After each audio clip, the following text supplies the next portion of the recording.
Well, I'm super delighted to be here at Miami Dade College. I actually arrived on the red eye from San Francisco, and boy, I am so energized. I thought I'd be tired, but engaging with students on their projects has been just totally uplifting. I lead the Center for AI at Jobs for the Future, and our focus is really to see how AI can impact in a way that can make us all better off. We focus a lot around work force. We also talk about livelihoods. It's not only learning AI to get a better job. It's like we'll see from the students is to create new opportunities. And certainly, it's been a pleasure here for this first few hours of my day here in Miami to engage with students that are using technology in a way that is having a lot of impact. I saw a lot of demonstrations of new cool technologies and that are all created by the next generation of innovators that are coming here from what I like to think the Silicon Beach. We got Silicon Valley, now we got Silicon Beach, right? So really, really exciting, and I'm going to let them introduce themselves and take it away, Bruno. Well, first of all, it's a privilege to meet you, Brian. My name is Bruno Acosta. I was born and raised in Peru. I studied 2 years biomedical engineering. I started when I was 16 years old, college. Due to circumstances during the pandemic, I decided that biomedical engineering, it was only half of my dream, which is technology, and the other half was my parents' pressures. They are doctors. So I decided to make the move once the pandemic restrictions were lifted to move to the United States on my own and come here and do my bachelor's in software engineering at Miami Dade College to fully embrace my passion. That's wonderful. That's wonderful, Bruno. Gonna be excited to hear more about what you're doing, and I know a little bit about your project. And for our next student, let me have you present yourself. Thank you. Um, my name is Wilson Rodriguez, and I was born in Cuba, but I came here at the ripe age of 6 months old, so I'm basically an American. I've been raised in Miami my whole life, so I'm a computer science student at MDC. Right now, I'm just about to finish my associates this semester once it ends, so I'm really happy about that.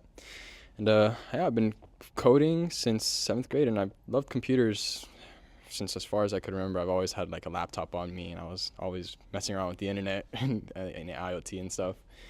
But yeah, I think that's a lot. That's all about me. Yeah. Thank you. Yeah.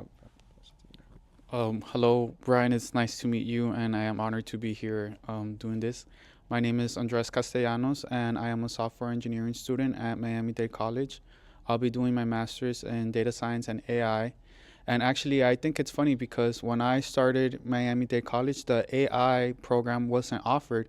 So I think it's amazing for you to be able and open the opportunity for students that are interested in AI. Because for me, when I started school, the only option that I had was to study software engineering and then do a master's or specialize in AI. And now the future students are able to do their bachelor's and associates in AI, which is a great opportunity for them. Thank you, Andres. That's one of the things that when I was working at Intel, I led our efforts around AI. And at that time, in 2019, we immediately were gravitated towards the amazing work that was happening in community colleges.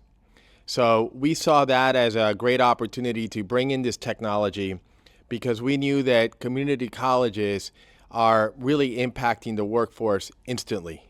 Students of all ages with a lot of different backgrounds are coming to community colleges to take their first step or their next step, right? So it's a wonderful opportunity, but I have to again commend the team from Miami Dade College because one thing is to have an idea, another thing is to implement it, and the team here in Miami has done a great job, and you guys are great examples of that. I had an opportunity earlier today to hear a little bit about your projects, and a couple of things came to mind. First of all, you all have a passion for the technology, which is wonderful. But what I really saw was you have a passion for having impact and making something happen with that technology. So I would love if you could give a little bit of a 1 or 2 sentences on the projects that you have created and a little bit of what you wanted to accomplish in bringing these projects to life. So, Bruno, I'm going to start with you. For sure. So first of all, I'm currently doing an internship at DataRemote. It is a telecom company based here in South Florida. And I've done one project that I'm very proud of within that company, and it is an stability project for monitoring routers and their testing. Besides that, another of my passions is hospitality, and I've made two hospitality projects so far, which is the AI tracking food waste system and also the AI hotel management system. The other passion is healthcare. Just a little bit of influence from my parents lingering there, I guess. But I would like to make a HIPAA compliant project in the future. Those are my passions, not really the technology. Of course, I love technology, but I love solving problems with technology more than technology itself. Well, that's amazing. And one problem I think you're solving is making sure your parents are happy, because you're bringing in the healthcare angle on it, and it's so important. So, yeah, no, we want to hear more about those projects. Wilson, how about you, sir?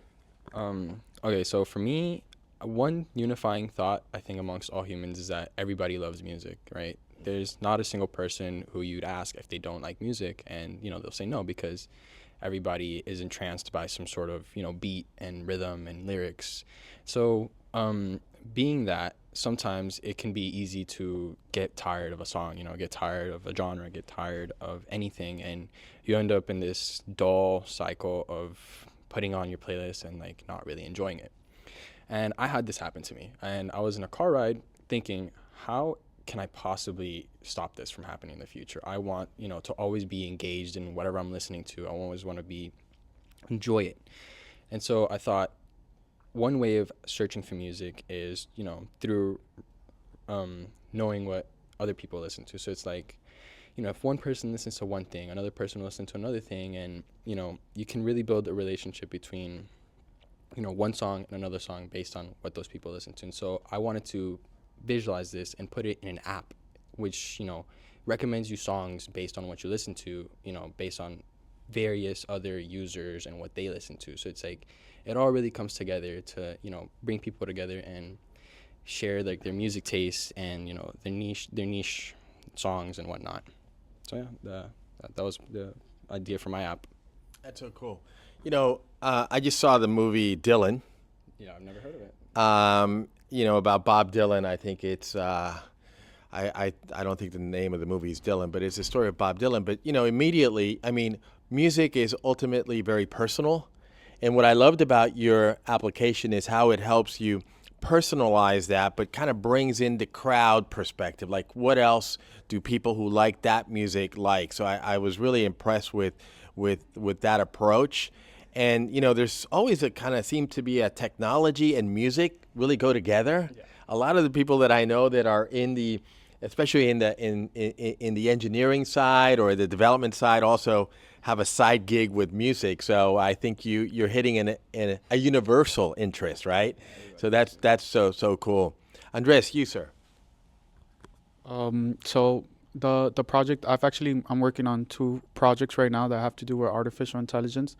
I had the honor of work for the company called First Wave AI, which is an innovative AI company that currently they're on the forefront of AI agents that are basically AI that takes and make calls. And I found it very interesting to work for the company.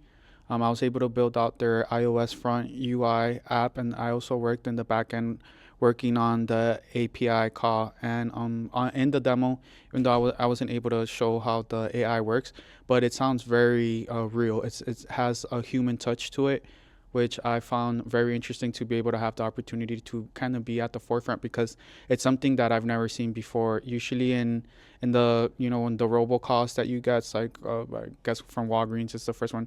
Oh, come pick up your medication. It's like very robotic. And when I seen the demos of what we were working on in the internship, it sounds very human. It responded very human and had all the information of the different businesses. I think we're living in a very exciting time to be able to see all these new technologies that are coming out. So I find that very interesting. The second project right now that I'm working on, which like Bruno, I have interest in the medical field, is a lung cancer prediction application that takes in DICOM images and JPG images to see in between the scans of CT scans or X-ray scans to be able to see anomalies inside of the lung scans. And that's what I'm working on in this semester. That's really cool. You know, when you talked, there's a famous book also that talks about waves by the author, by the co-founder of DeepMinds, which is Google's AI research group. So you know, you talk about the first wave, you know, just as a name, but that really hits a chord. You know, what do you all start to see as the next wave? Let me give you a couple of hints that I'm seeing and hearing and see if it resonates with you. Right now, most of AI kind of lives in the software world, you would say, a lot of the applications. 30 years ago, when I was a student, we thought AI would be all about robotics. It seems to be coming around the corner, maybe, that robotics are going to get to a level where they're becoming much more useful, and you're starting to see kind of the merge of the software and the hardware again. So I'd like to get your take on that, and also your take on new modalities of AI like agentic. Are you familiar a little bit more with agentic, where instead of being as we have it now, which is much more AI is somewhat personalized to what I need to do, I'm going to be in a position to send agents, AI agents, to go do things on my behalf. So instead of being generative, you know, just to say, okay, here's what I need to generate, I'm going to send off these agents to go do things for me. So I want to get your sense, as you're working in the technology, what do you see as a next wave that is interesting to you? Bruno, I'll start with you. Thank you, Brian. So I think it's very important to reflect that all of these changes are happening at a light speed pace, and it's difficult to keep up with them. But definitely the ones that I notice is social robots or robots for warehouses. You know, there are companies like Boston Dynamics. I know there are pretty big players when it comes to robotics, and I'm just impressed to the articulation that the robots have, and then the integration with AI that's going to change our world as we know it. After that, agentic AIs, as you mentioned, are starting to catch up. But also, we must remember that AI is a spectrum. It could be anything from a simple chatbot to a robot. So I am very interested in the potential and flexibility of this technology, and we really don't know what's going to come. But I'm sure that we will be prepared. Yeah, I have no doubt that this team here will be ready for the future. Give me your thoughts a little bit on what you see coming next. Thank you, Brian. I just want to start off by saying I think it's amazing that companies like Boston Dynamics or Tesla are making these robots that could potentially eradicate the need for manual labor, you know.